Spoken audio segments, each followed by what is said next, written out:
अस्सलाम वालेकुम। मेरा नाम है वाइज़ अहमद और आज के लेक्चर में हम सीएस के स्प्रिंग 2025 का जो पास्ट पेपर है उसकी एसक्यूएल क्यूरीज को देखने वाले हैं।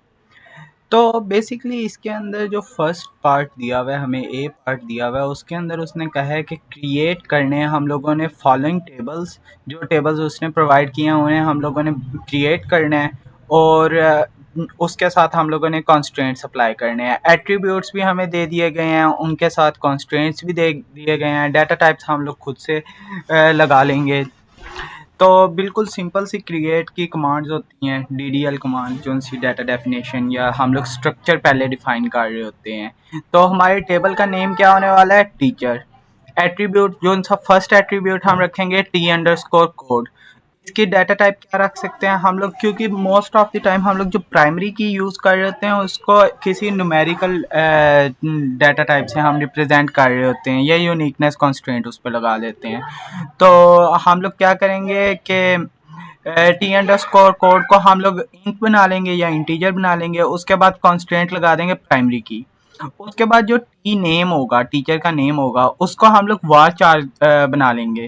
ठीक है, वारचार बना लेंगे और उसकी कोई लेंथ स्पेसिफाई कर लेंगे, अप्रॉक्सीमेटली 20 के करीब करीब कुछ कर देंगे हम लोग, 15-20 इस तरह की कोई वारचार बना लेंगे हम लोग। ठीक है, जिसके अंदर हमारे कैरेक्टर्स स्टोर होने वाले हैं। उसके बाद नेक्स्ट इसका जो सा कॉन्स्ट्रेंट है वो नॉट नल लगा देंगे हम लोग। उसके बाद जो सी नेक्स्ट हमारी एट्रीब्यूट है वो है क्वालिफिकेशन। क्वालिफिकेशन है ना जो सी, इसके अंदर भी इसकी भी डाटा टाइप तो वार चार ही होने वाली है, कोई स्ट्रिंग ही हमारे पास स्टोर होने वाली है, या एमफिल स्टोर होगा या PHP स्टोर होगा। अब ये जो उसने कॉन्स्ट्रेंट दिया है इसको हम लोग कहते हैं कि चेक कॉन्स्ट्रेंट। हम लोगों ने चेक इसके अंदर करना है कि या तो एमफिल हो या PHP हो, लेकिन अगर इन दोनों के अलावा कुछ हुआ तो फिर हम लोग उसको इंटर नहीं होने देंगे, एरर जनरेट कर देगा। ठीक है, सिमिलरली आगे हमारे पास हायर डेट आ जाती है। हायर डेट की डाटा टाइप हमारी डेट होने वाली है, क्योंकि कोई डेट स्टोर करेंगे इसके अंदर हम। और जो उनसी डिफ़ॉल्ट है इसके अंदर हम लोग करंट डेट रखेंगे। जो माई एसक्यूएल होती है उसके अंदर जो हमारी सिस्टम की डेट चल रही होती है ना, उसको हम लोग करंट अंडरस्कोर डेट, ये हमारा सिंटेक्स होता है करंट डेट को लेकर आने का। ठीक है, उसके बाद लास्ट जो सा एट्रीब्यूट है वो सैलरी। सैलरी रखेंगे हम लोग, फ्लोट टाइप की भी रख सकते हैं, इंटीजर टाइप की भी रख सकते हैं। उसके बाद हम लोग इसके ऊपर चेक का कॉन्स्टेंट लगा देंगे कि या तो 90,000 से बड़ी हो या इक्वल हो सकती है, और 2,50,000 से छोटी छोटी या इक्वल होगी। यानी कि हम लोग बिटवीन का कॉन्स्टेंट डायरेक्ट भी लगा सकते हैं और लेस देन इक्वल टू की मदद से भी, यानी कि रिलेशनल ऑपरेटर की मदद से भी हम लोग इस चीज़ को इम्प्लीमेंट कर सकते हैं। नेक्स्ट हमारे पास जो सा टेबल है वो है क्लास टेबल। इसके अंदर हम लोगों ने एक टी अंडरस्कोर कोड लिया। टी अंडरस्कोर कोड हमें इधर से ही पता चल जाएगा कि यह एक फॉरेन की है जो कि रेफर कर रही है प्राइमरी की गए टी अंडरस्कोर कोड। तो फिर ये भी इंटीजर डाटा टाइप की होने वाली है। आगे हम लोग इसके लगा देंगे कॉन्स्टेंट के ये रेफर कर रही है टीचर टेबल के टी अंडरस्कोर कोड को। उसके बाद जो सा क्लास कोड वाला एट्रीब्यूट है ये भी हमारा इंटीजर डाटा टाइप का होगा। आगे हम लोग इसका प्राइमरी की इधर नहीं लिखेंगे। ठीक है, ऊपर वाले में भी सामने हम लोग प्राइमरी की नहीं लिखेंगे। जिस टाइम हम कंपोजिट प्राइमरी की बना रहे होते हैं ना, तो फिर हम लोग उसको अलग से लिखते हैं। ठीक है, पूरे टेबल के ऊपर वो कॉन्स्टेंट लगता है। उसके बाद जो सा सब्जेक्ट है उसके अंदर हम वाचर स्टोर करेंगे, आगे कॉन्स्टेंट लगा देंगे नॉट नल। अब हम इसको देख लेते हैं एसक्यूएल क्यूरीज में। जो सोल्यूशन है वो मैंने पहले से बनाकर रखा हुआ है, आपको मैं शो कर देता हूँ इधर। ये हमारे पास क्रिएट टेबल, जो सा हमारा टीचर वाला टेबल है उसको हम लोग क्रिएट कर रहे हैं। पहला हमारा क्या एट्रीब्यूट था? T underscore code. Data type क्या है उसकी? इंटीजर।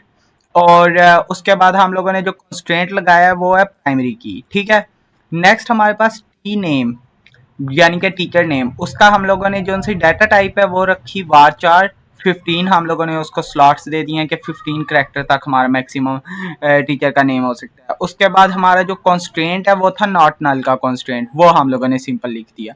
नेक्स्ट आ जाता है क्वालिफिकेशन। क्वालिफिकेशन की डाटा टाइप जैसे मैं ऑलरेडी बता चुका हूँ वार चार होगी। अब हमें आइडिया है कि जो इनसा एम डॉट फील्ड है वो कितने पे, ऑलमोस्ट 1 2 3 4 5 6 मैक्सिमम हमारा जो सा सारों से बड़ा वैल्यू जो सी सारों से बड़ी स्ट्रिंग स्टोर इसके अंदर होने वाली है वो कितने साइज की है 6। तो हम लोगों ने इधर वाचा 6 कर दिया है कि 6 मैक्सिमम साइज स्टोर होने वाला है, उससे बड़ा तो होगा ही नहीं हमारे पास, क्योंकि हम लोगों ने आगे चेक का कॉन्स्टेंट भी लगाना है। इधर अगर आप 10 भी लिख देते हैं कोई इशू नहीं है, 15 भी लिख देते हैं कोई इशू नहीं है। जिस टाइम हम लोग क्रिएट कर रहे होते हैं ना, इसके अंदर हम लोग बड़ी वैल्यूज भी लिख सकते हैं, लेकिन हम कोई ऑप्टिमल सा सॉल्यूशन ढूंढते हैं। तो मुझे इधर ऑप्टिमल लगा कि 6 तक, जब हमें पता है कि हमारे पास एम डॉट फिल से कोई बड़ी कैरेक्टर स्ट्रिंग स्टोर होने ही नहीं वाली, तो फिर हम लोग क्यों उसको इनिशियलाइज करवाएं। ठीक है, तो इधर मैंने 6 साइज रखा, आगे चेक का कॉन्स्टेंट लगा दिया कि चेक करो जो क्वालिफिकेशन है ना हमारा, जिस टाइम इंसर्ट कर रहा होगा यूजर रिकॉर्ड, तो फिर क्वालिफिकेशन के अंदर उसने या तो एमफिल डाला हुआ है या पीएचडी डाला हुआ है। अगर उसने कोई और क्वालिफिकेशन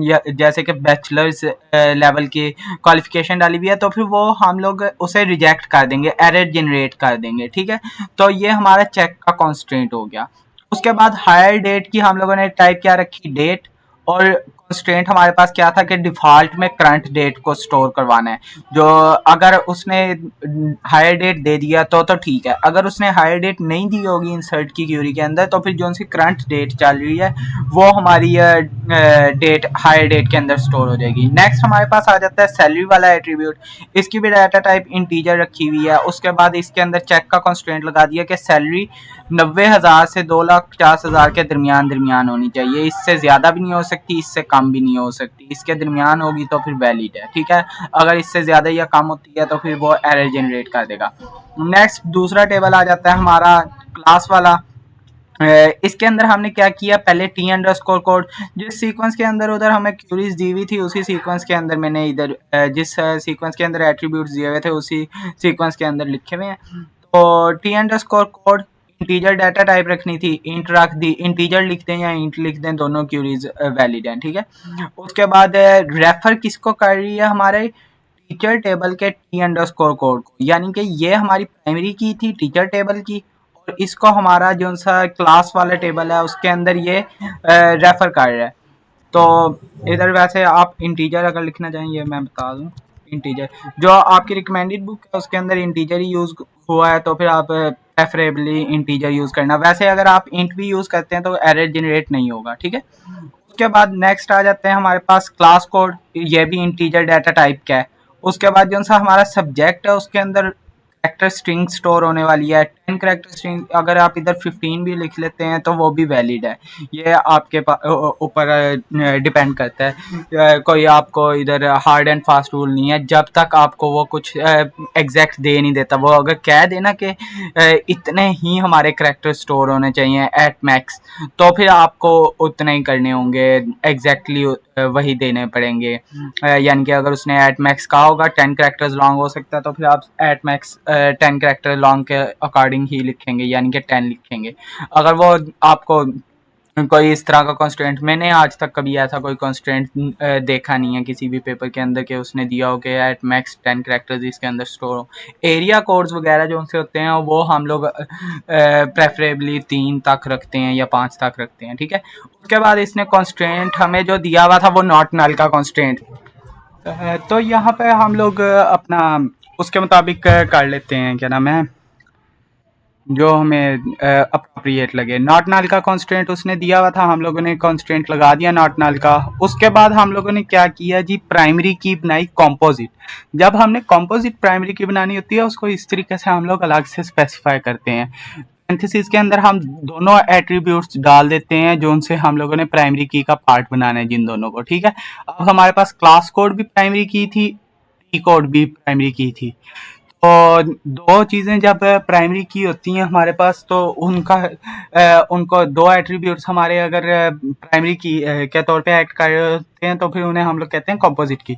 तो कंपोजिट की बनाने का तरीक़ाकार ये है, प्राइमरी की पैरेंथेसिस के अंदर T underscore code, class underscore code. ठीक है, उसके बाद हमारे पास आ जाती हैं सेलेक्ट की क्यूरीज, या फिर कह लें जो सी बाकी डाटा रिट्रीवल के लिए क्यूरीज जो सी हमें 4 दी गई हैं। ठीक है, अब इसमें क्या है, पहले नंबर पे उसने कहा है list all the PhD teachers hired in the last 1 year. यानी कि हम लोगों के पास एक तो हम लोगों ने सिर्फ दिखाने हैं पीएचडी वाले टीचर्स, उसके अलावा दूसरे टीचर्स हम लोग यानी कि एमफिल वाले टीचर्स को नहीं दिखाएंगे। दूसरी चीज़ हम लोग जस्ट वो टीचर्स दिखाएंगे जो लास्ट 1 ईयर के अंदर अंदर हायर हुए हैं, ठीक है। तो इसकी क्यूरी अब हम देख लेते हैं। इसकी क्यूरी मैं रन करके भी दिखा दूंगा। टेबल्स मैंने क्रिएट ऑलरेडी किए हुए थे, इस वजह से वो मैंने रन करके नहीं दिखाए। कंट्रोल्स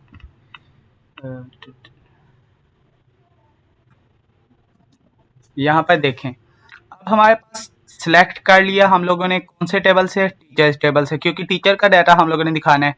उसके बाद टीचर्स वो वाले जस्ट जिनकी क्वालिफिकेशन पीएचडी हो, जिनकी एमफिल होगी वो वाले नहीं हमने शो करने। अगर क्वालिफिकेशन इक्वल टू पीएचडी है तो हम शो करेंगे उसका डाटा। सेकंड हमारा जो कॉन्स्ट्रेंट था वो ये था कि जो हायर डेट है ना, वो हमारी लास्ट 1 ईयर से बड़े बड़े जो से डेट्स हैं उनके अंदर होनी चाहिए। यानी कि कह लें अभी हमारे पास करंटली डेट चल रही है 29, ठीक है। 2025 की हमारी 29th डेट चल रही है 7th मंथ की। तो फिर अगर आज से एक साल पीछे की डेट चले जाएं, हम लोगों ने चेक करना है 29/7/2024 से बड़ी डेट्स जितनी भी हैं उनके अंदर जो भी हायर हुए हैं टीचर्स वो दिखा दे। तो ये डेट ऐड का फंक्शन क्या करता है, जो सी हमारी करंट डेट है उसके अंदर से हम लोगों ने इंटरवल निकाल दिया है, या हम लोग ऐड भी कर सकते हैं। इसका मकसद होता है बेसिकली ऐड करके हम लोगों को दिखा देता है डेट्स जितना भी हम लोगों ने इंटरवल ऐड करना है। अब हम लोग अगर 1 ईयर का इंटरवल ऐड करेंगे तो आज से एक साल बाद की जो डेट होगी वो इसने शो करनी है। यानी कि अगर आज 2025 है ना और 29th डेट है, तो फिर ये 29 डेट शो करेगा 2026 की।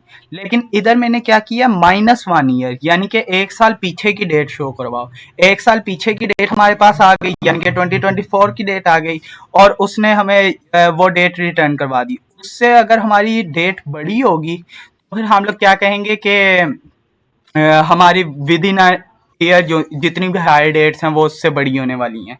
तो इस तरीके से हम लोगों ने ये क्यूरी लिखी। उसके बाद इसे रन करके देख लेते हैं इसके अंदर कुछ इशू आ रहा है। कहाँ पे इशू आ रहा है? Select state from teacher and hire date greater than equal to date at interval -1। Issue तो नहीं है वैसे इसमें।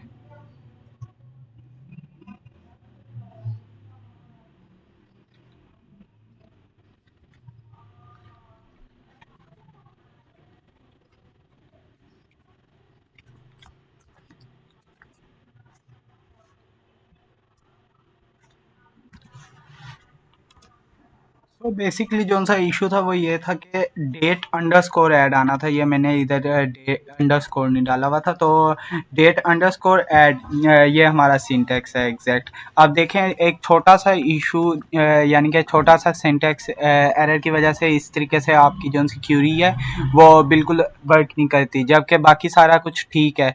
जस्ट एक अंडरस्कोर मिस होने की वजह से। तो आपने ऐसी चीज़ों से परहेज़ करनी है बिल्कुल कि अंडरस्कोर भी आपका मिस ना हो। कोई हल्का सा भी एरर अगर आपकी क्यूरी के अंदर आता है तो फिर वो गलत कंसीडर की जा सकती है, ठीक है।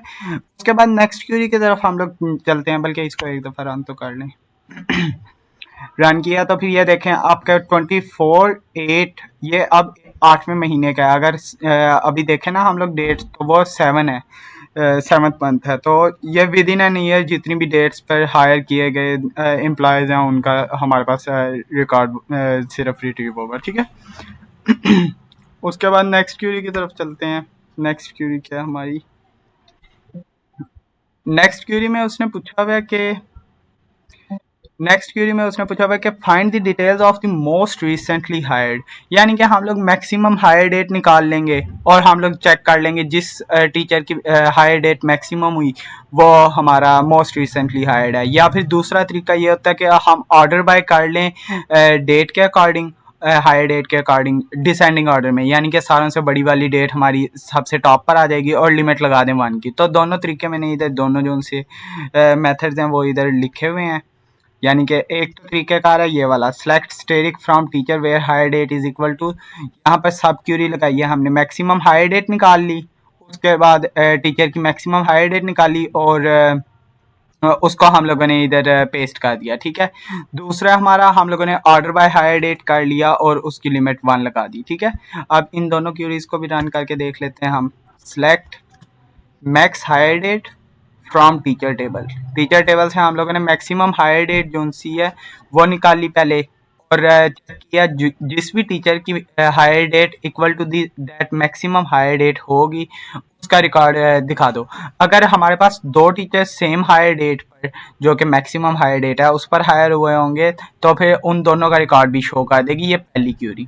दूसरी क्यूरी जो सी है वो जस्ट वन ही रिकॉर्ड शो करवाने वाली है। इसके अंदर हमने क्या किया, ऑर्डर बाय क्लास का यूज़ किया। हायर डेट को हम लोगों ने डिसेंडिंग ऑर्डर के अंदर लिख लिया, यानी कि मोस्ट रिसेंट हायर डेट हमारी मोस्ट टॉप पर आ गई और हमने लिमिट 1 लगा दी, यानी कि जस्ट जो सी मोस्ट टॉप पर हमारी हायर डेट होगी वो शो हो जाए, ठीक है।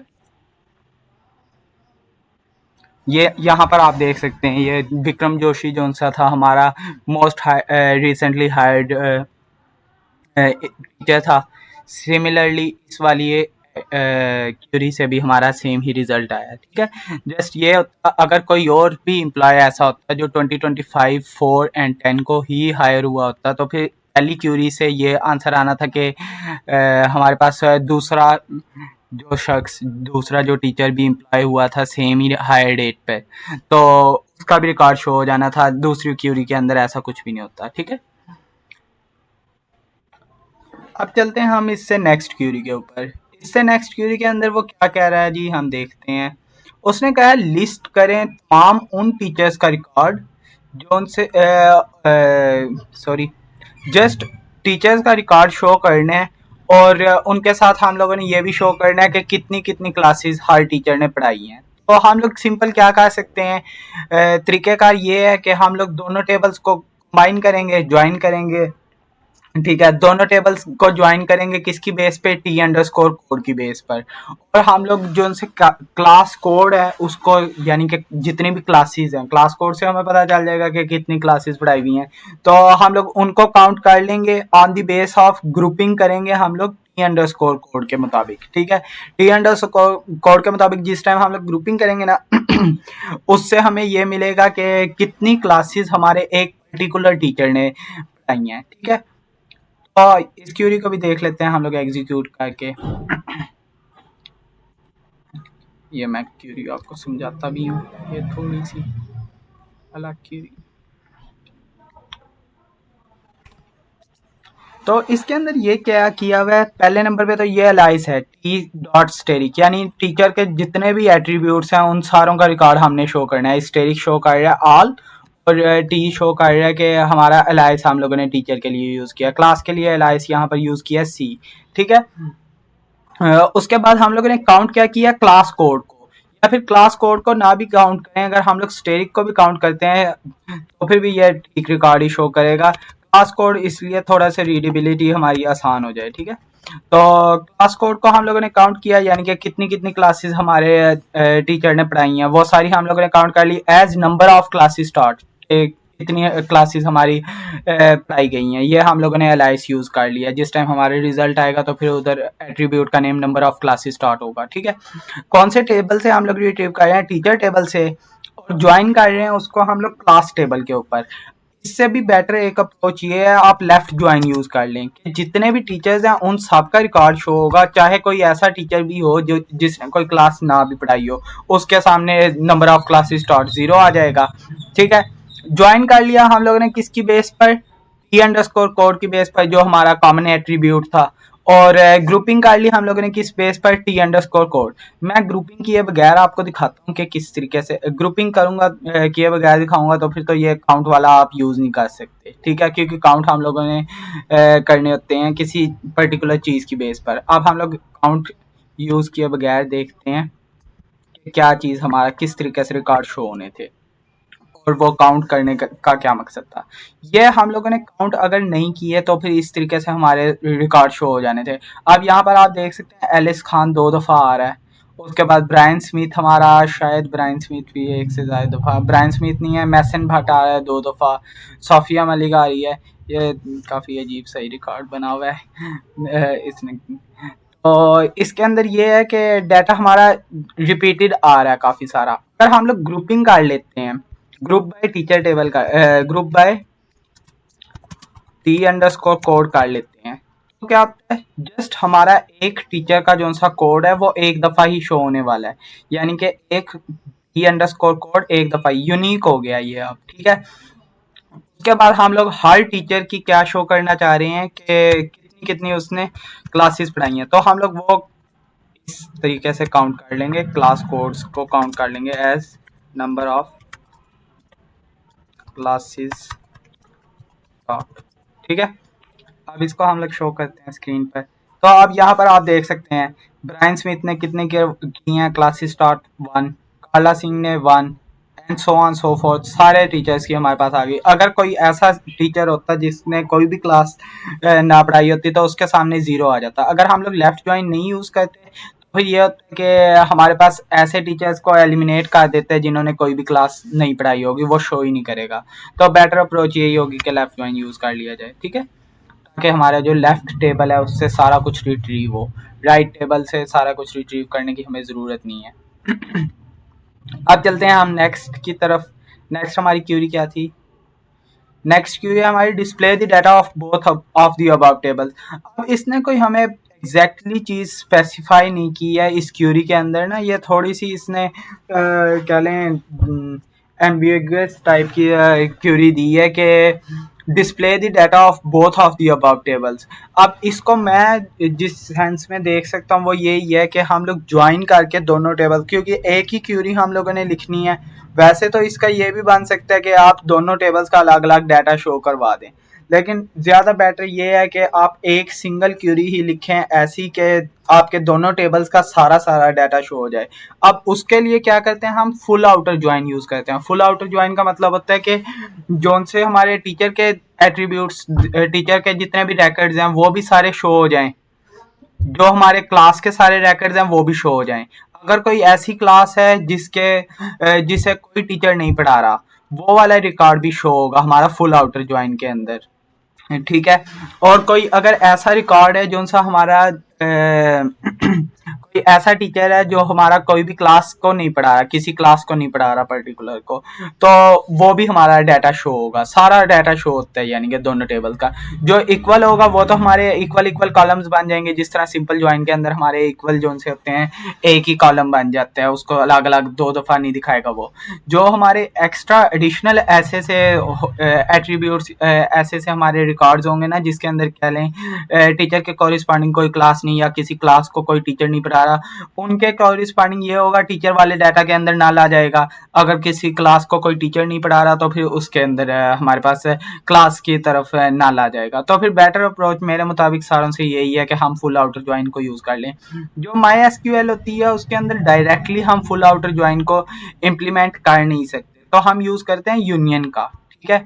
यानी कि हम लोग लेफ्ट ज्वाइन कर लेंगे एक दफ़ा, दूसरी दफ़ा हम लोग क्या करेंगे, राइट ज्वाइन कर लेंगे।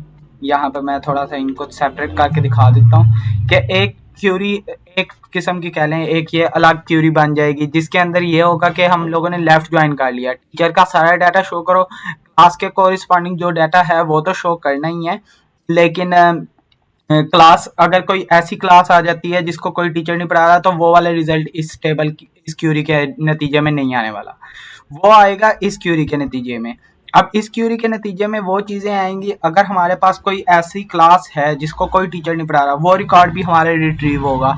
लेकिन अगर कोई ऐसा टीचर आता है जिसके जो किसी क्लास को नहीं पढ़ा रहा, वो वाला टीचर हमारा इसके अंदर नहीं आएगा, वो इस वाली क्यूरी के नतीजे में आ जाएगा। यानी कि कुछ रिकॉर्ड्स इसके नतीजे में आ जाएंगे, कुछ इसके नतीजे में आ जाएंगे, और कुछ हमारे कॉमन रिकॉर्ड्स भी होने वाले हैं।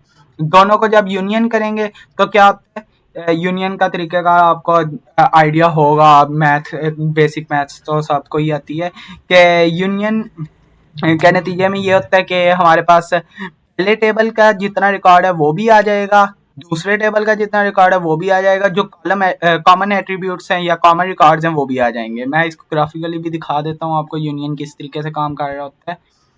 अगर आपके पास दो इंटरसेक्टिंग सर्कल्स हैं, ड्राइंग मेरी थोड़ी सी गंदी है, ए एंड बी, अब ये वाला पोर्शन बी के अंदर नहीं आ रहा, ये वाला पोर्शन ए के अंदर नहीं आ रहा, ये दोनों के अंदर आ रहा है। जब हम यूनियन लेते हैं ना, ए यूनियन बी, तो उसका मतलब होता है ये सारा रिकॉर्ड हमें शो कर दिया जाएगा, चाहे वो ए के अंदर हो, चाहे बी के अंदर हो, चाहे दोनों के अंदर कॉमन हो। ठीक है, तो इस तरीके से होता है ये, इस तरीके से हमारा यूनियन वर्क कर होता है, यानी कि सारा रिकॉर्ड हमें शो हो जाएगा। वही काम हम लोग इधर कर रहे हैं, जो सा हमारे टीचर वाले टेबल के अंदर डाटा स्टोर्ड है वो भी रिट्रीव हो जाए, जो क्लास वाले टेबल के अंदर स्टोर्ड है वो भी रिट्रीव हो जाए, जो कॉमन है वो भी हमारे पास स्टोर हो जाए, यानी कि दोनों का यूनियन लेकर जो टीचर के अंदर एडिशनल है वो भी आ जाए, और दोनों का यूनियन लेकर जो क्लास के अंदर एडिशनल है वो भी आ जाए। इसको एग्जीक्यूट करके देख लेते हैं। यहाँ पर आपको सारा ए टू जी रिकॉर्ड जो सा होगा शो हो जाएगा, यानी कि जो जो टीचर जिस जिस सब्जेक्ट को पढ़ा रहा है, अगर कोई ऐसा टीचर है जो किसी सब्जेक्ट को भी नहीं पढ़ा रहा वो भी शो हो जाएगा, अगर कोई ऐसी क्लास है जिसको कोई टीचर नहीं पढ़ा रहा वो भी शो हो जाएगा। वैसे इस जो सा हमारा डेटाबेस था, जो रिकॉर्ड मैंने स्टोर किए हुए हैं, उसके अंदर ऐसा कोई रिकॉर्ड था नहीं, तो अदरवाइज यहाँ पर आपको कहीं ना कहीं पर नल भी नज़र आ रहा होता। ठीक है, तो दैट्स इट, बस इतना ही ये पेपर था, इतनी कोई टफ किस्म की क्यूरीज तो थी नहीं इसके अंदर। ओके, अल्लाह हाफिज़।